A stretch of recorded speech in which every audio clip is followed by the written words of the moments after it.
আপনার একটা ব্যবসা প্রতিষ্ঠান রয়েছে, এই ব্যবসা প্রতিষ্ঠান থেকে প্রতিদিন ভালো সেলস আসতেছে, কিন্তু আপনার মাস শেষে যে টার্গেট সেটা ফিল আপ হয় না, অর্থাৎ আপনি টার্গেট সেলস ফিল আপ করতে পারতেছেন না, অথবা আপনার বছর শেষে যে পরিমাণ রেভিনিউ হওয়ার কথা ছিল সেটা আপনি গ্রো করতে পারেন নাই। গত বছর যদি 1 লক্ষ টাকা আয় করে থাকেন, এই বছর আপনি 1 লক্ষ টাকা আয় করছেন, তার মানে আপনার গ্রোথ বেশি হয় নাই বা গ্রোথ হয়নি বলা যায়।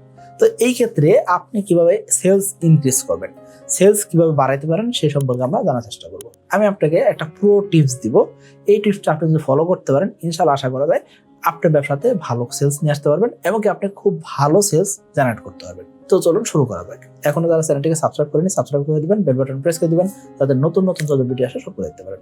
আপনার সেলস টার্গেট যদি হয় 1 বছরের জন্য, সেক্ষেত্রে আপনি কি করবেন, প্রতি 1 বছরকে অর্থাৎ 12 মাসকে আপনি 4 ভাগে ভাগ করবেন। 4 ভাগে ভাগ করে প্রথম ভাগে বছরের শুরুতে এই সময়ে আপনাকে দেখবেন এই সময়টা আপনার আসলে কাস্টমার কারা বা কতজন কাস্টমার আপনার থেকে প্রোডাক্ট কিনতেছে বা কোন প্রোডাক্টটা কিনতেছে, কেন কিনতেছে সেটা আপনাকে বোঝার চেষ্টা করবেন।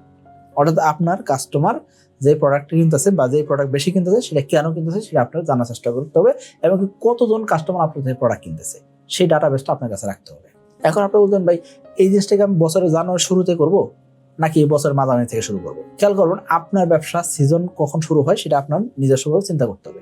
যেমন আমাদের বেশ কয়েকটি কোম্পানির ভিতরে সাকিব এগ্রোটেক একটা company, so Shakib Agrotech private limited কোম্পানিতে আমরা এসে তেলাপিয়ার পোনা বিক্রি করে থাকি। এখন এই কোম্পানির ডেলিভারি শুরু হয় অ্যাকচুয়ালি মার্চ মাসের মাঝামাঝি থেকে, তার মানে আমাদের সিজন শুরু হয়ে যাচ্ছে মার্চ মাস থেকে। এখন মার্চ মাস থেকে শুরু হলো, দিন শেষে আমাদের সেলস কিন্তু সারা বছর চলে। তো আপনাকে চিন্তা করতে হবে যে আপনার সেলস কখন ভালো থাকে, ওই সময় থেকে আপনি কি করুন, পরবর্তী 3 মাসকে একটা কোয়ার্টার হিসেবে কাউন্ট করবেন, অর্থাৎ 4 ভাগের 1 ভাগ কাউন্ট করলেন। 1 বছরকে আপনি 4 ভাগে ভাগ করছেন, তার মানে কি 3 মাসকে একটা কোয়ার্টারে ভাগ করে নিয়ে আসলেন।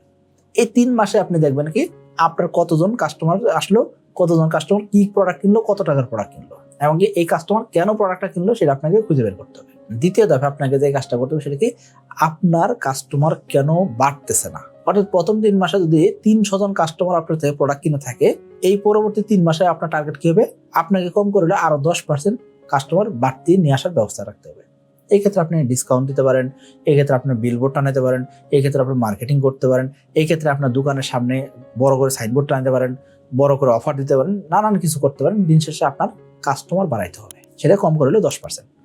এখন 10% কাস্টমার বাড়লো, আপনার বছরের অর্ধেক চলে গেছে।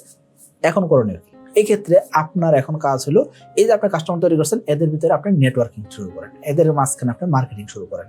কাস্টমার আপনার প্রোডাক্ট কেন কিনতেছে সেটা তো আপনি জানেন অলরেডি, যে আপনার প্রোডাক্টের কোয়ালিটি ভালো বা আপনার প্রোডাক্টটা আসলে ইউজেবল বা আপনার প্রোডাক্টটা আসলে মার্কেটে ভালো জিনিস। মার্কেটে অন্য কেউ যা দিয়ে যাচ্ছে তার সাথে আপনি ভালো প্রোডাক্ট দিয়েছেন, অন্য দিকে কমে দিয়ে যাচ্ছেন অথবা একটা ন্যায্য দামে দিয়ে যাচ্ছেন। এই ক্ষেত্রে আপনি কি করতে হবে, কাস্টমারের বিলিং সাইজ বাড়াইতে হবে। তৃতীয় ধাপে আপনার করণীয় কি, কাস্টমার বিলিং সাইজ, অর্থাৎ আপনাকে নতুন করে আর কাস্টমার তৈরি করতে হবে না। প্রথম 3 মাসে আপনার কাস্টমার সংখ্যা ছিল 300 জন, দ্বিতীয় ধাপে 10% বাড়াইছেন, তার মানে 330 জন। তাহলে আপনার টোটাল কাস্টমার কত হলো, টোটাল কাস্টমার হইতেছে 630 জন। এখন এই 630 জন কাস্টমার আপনার দোকানে আবার ফেরত আসবে বা আপনার ব্যবসা প্রতিষ্ঠানে আবার আসবে, কি কারণে, কারণ কি আপনার প্রোডাক্টের গুণাবলী ভালো বা আপনার প্রোডাক্ট ভালো। এখন আপনার প্রোডাক্টটা কিনলো, 6 মাস পার হওয়ার পরে আপনার প্রোডাক্টটা আবার কিনতে আসছে। এই ক্ষেত্রে কি করতে হবে, কাস্টমারের বিলিং সাইজ বড় করতে হবে, অর্থাৎ বাস্কেট সাইজ বড় করে দিতে হবে। অর্থাৎ কাস্টমার একটা প্রোডাক্ট কিনতে আসছে, সে এখন একাধিক প্রোডাক্ট কিনবে। কাস্টমার একটা টি শার্ট কিনতে আসছে, সে দেখলো কি টি শার্টের পাশাপাশি বেল্টও পাওয়া যায়। কাস্টমার দেখলো কি বেল্টও পাওয়া যাচ্ছে, পাশাপাশি কি পাওয়া যায়, ওয়ালেট পাওয়া যায়, পাশাপাশি কি পাওয়া যায়, স্নিকার্স পাওয়া যায়, পাশাপাশি কি পাওয়া যায়, এরকম অনেক কিছু পাওয়া যায়। সো কাস্টমারের বিলিং সাইজ বড় করতে হবে। কাস্টমার বিলিং সাইজ বড় করছেন, তার মানে কি আপনার রেভিনিউ বড় হইতেছে। আশা করি ছোট ছোট স্টেপগুলো আপনি নেওয়া শিখবেন। এই ছোট ছোট স্টেপগুলো নেওয়ার মাধ্যমে আপনার ব্যবসাটা বড় হবে। এখন আপনার তো বিলিং সাইজ বড় হলো, পরবর্তী 3 মাসে কি করবেন, অর্থাৎ লাস্টের 3 মাসে আপনি কি করবেন, এই সময়টা আপনি অবশ্যই নতুন কোনো একটা চ্যানেল তৈরি করবেন, যে চ্যানেলের মাধ্যমে আপনার সেলস বাড়বে। অর্থাৎ আপনার যদি একটা অফলাইন দোকান হয়, সেক্ষেত্রে আপনি অনলাইনে যাওয়ার চেষ্টা করেন। আপনার যদি অনলাইনে শুধুমাত্র ফেসবুকের মাধ্যমে বিক্রি হয়ে থাকে, এখন আপনি ইউটিউবে যান, টিকটকে যান বা অন্যান্য সোশ্যাল মিডিয়া প্ল্যাটফর্মে যান এবং আপনার নিজস্ব ওয়েবসাইটে তৈরি করেন। অর্থাৎ আপনার কাস্টমার যাতে বিভিন্ন প্ল্যাটফর্ম দিয়ে আপনার কাছে আসতে পারে, বিভিন্নভাবে বিক্রি হতে পারে। আশা করি বুঝতে পারছি। এইভাবে আপনি সেলস বাড়াইতে পারবেন।